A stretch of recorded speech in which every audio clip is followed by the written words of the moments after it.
Hi. Thank you all so much for coming out. Thank you to Mary and Peyton and Lucas and everybody at Jentel for hosting us this month. It's been really great to be here. My name's Emma Binder. I'm a fiction writer from Wisconsin. I usually write stories about people who are outsiders in their communities in the northern Midwest, which is where I'm from. All the pictures that I have up here are old images from the Wisconsin Historical Society. I oftentimes work with images that I encounter during my research or with real places that I've been or driven past or seen in Wisconsin. So that's why these images are up there and for you to have something else to look at besides me. Yeah, I write a lot of stories about queer and trans people in small communities and small towns in the Midwest. But generally people who, for one reason or another, are grappling with an experience of otherness. And I write about that otherness, but also attempts to forge things like community and belonging and family while existing on those margins. Yeah. I'm going to read a little bit of a story. I wanted to say before I read it that I typically write stories that are pretty strictly realist, but recently I've started to introduce like some sort of soft elements of speculativeness into my work, engaging with things like chance or prophecy or fate or curses. So that's what I'm going to read from today is a new story that engages with a little bit of that. It's called The Wolfman's Daughter, and it's about a young woman who lives in northern Wisconsin, and she believes that because of an act of animal abuse that her father committed years ago, that her family has been cursed, and the curse is why she is addicted to drugs. It's called The Wolfman's Daughter. People called Millie Heron's father the Wolfman because 15 years ago, when Millie was only 6, he dragged a mangled gray wolf into the Castaway Tavern on 113 with its muzzle wrapped in duct tape and poured beer in its eyes. It was the wrath of that muzzled wolf, Millie often found herself thinking, that kept landing her in Robbie Laporte's house. She resolved every few months to visit the house one last time, say goodbye to Robbie, get sober, and let the angels run her life for a change, to finally figure out how to break the family curse that her father incurred when he decided to subject Mother Nature to barroom humiliations. But she always found herself staying at Robbie's place for 4 or 5 days, sleeping on the floor of that riverside house with its grainy, mildewed carpet and blacked out windows. Robbie's house sat on Rock River in Fort Atkinson, Wisconsin, not far from where the river opened into Lake Koshkonong, on a low, marshy lot that flooded each spring with tea-colored water. The wooden porch had long ago rotted into dark, spongy boards that you could scrape into pulp with the lip of a coin, and a cloudy waterline stained the bottom of the house's gray siding, marking the height of last year's floods.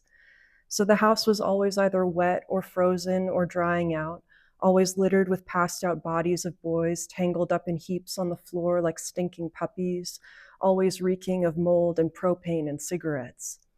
Millie had been introduced to Robbie by her friend Laura Plett, who had no curses in her family and often bragged that she could quit anything for any amount of time whenever she felt like it. She and Millie had gone to Robbie's house together for a few months last year until Laura decided she was done. That place is a black hole, she said to Millie once, and then moved on and never returned, just like she said she could. There were people who could quit and people who couldn't. People whose families came saddled with curses, debts, memories, dark seeds in the blood, and people who came into this world as free as rain. In early March of her 21st year, sometime between the lake's thaw and spring floods, Millie came to Robbie's house again on Rock River, telling herself it would be the last time. She still lived with her mom and little brother Cash in the one-bedroom ranch-style home they'd been forced into when the now-dead Wolfman gambled away his and her mother's savings, burdening their family with debts that still hung over their heads like a guillotine. She drove to Robbie's in her gold, low-bearing Corolla that scraped against the loose rocks in his driveway, whispering to herself, "Last time." She should have laid that curse to rest last year, she thought. Should have quit the house when Laura Plett did. She climbed the front stairs, believing she would say goodbye to Robbie, get sober, and never come back here again. But in the living room, lit by watery sunlight filtering through green cellophane over one window, abominably cold and damp, populated by a few of Robbie's friends slowly waking from afternoon hangovers, Robbie offered her some crushed oxy on a hardcover copy of The Power of Persuasion. She stayed there for the next 4 days, getting warm.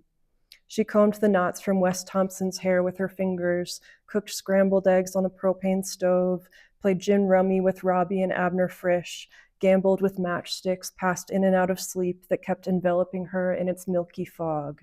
The angels watching over Millie Heron shook their gorgeous heads helplessly, wishing they could puncture that fog with a fingernail. On her father's side, Millie's family descended from railroad people. Her Irish great-grandfather was an engineer from Milwaukee Road, servicing post-war passenger trains on the company's notorious Pacific Extension.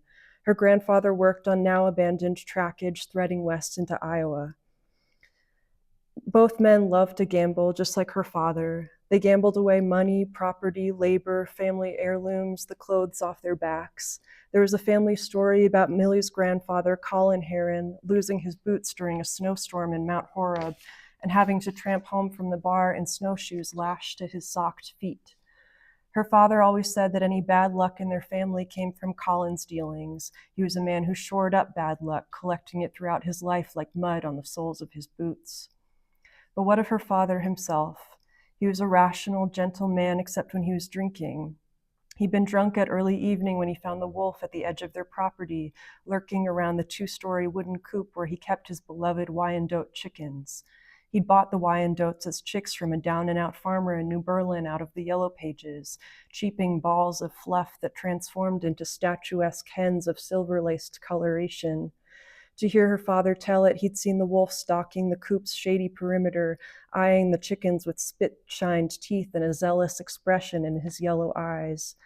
Her father had thrown rocks at the wolf and cursed at him, but the wolf had talked back in the way that animals sometimes do when it's dusk and your mind is heavily compromised by drugs and alcohol. The wolf seemed to know Millie's father and grandfather, Colin Heron. He referred to them by ethnic slurs for the Irish and claimed that all the men in their bloodline were gambling, low-down sons of bitches who didn't deserve the love of angels or God. The wolf reportedly said all of this with a smile, and it was the smile that Millie's father couldn't stand. I'll stop there. Thank you so much for listening.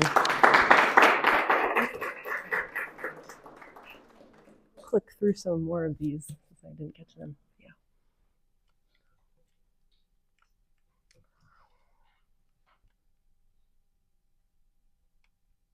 Yeah, that's it. I'm curious how you got interested in curses and Yeah, I became interested in like curses and dealing with like prophecies and fate and things like that because I noticed that in a lot of contemporary fiction workshops, when you're being taught how to tell stories, there's a really high importance placed on characters' free will.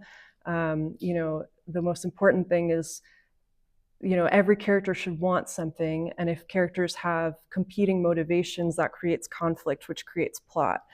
And I was reading Homer a few years ago and the plays of Sophocles, and I became interested in how like these elements of prophecy or fate or people being destined for something sort of became obliterated from literature in our contemporary traditions. And then I was reading the work of Edward P. Jones, and he's a contemporary short story writer and a real genius. And in his most recent book, which came out in 2007, he was introducing characters who were grappling with chance and fate and ghosts and things like that. And so I was interested in sort of incorporating that into my own work, especially because I think that there are so many ways in which people, when they tell their own stories, they incorporate things like luck. It was my lucky day, or curses, or feeling like they're cursed or unlucky. And I think it's a really human impulse to do that, to try to attribute, chance or like meaningless events to systems like that. So I became interested in trying to like get closer to that, what felt like a very human mode of storytelling.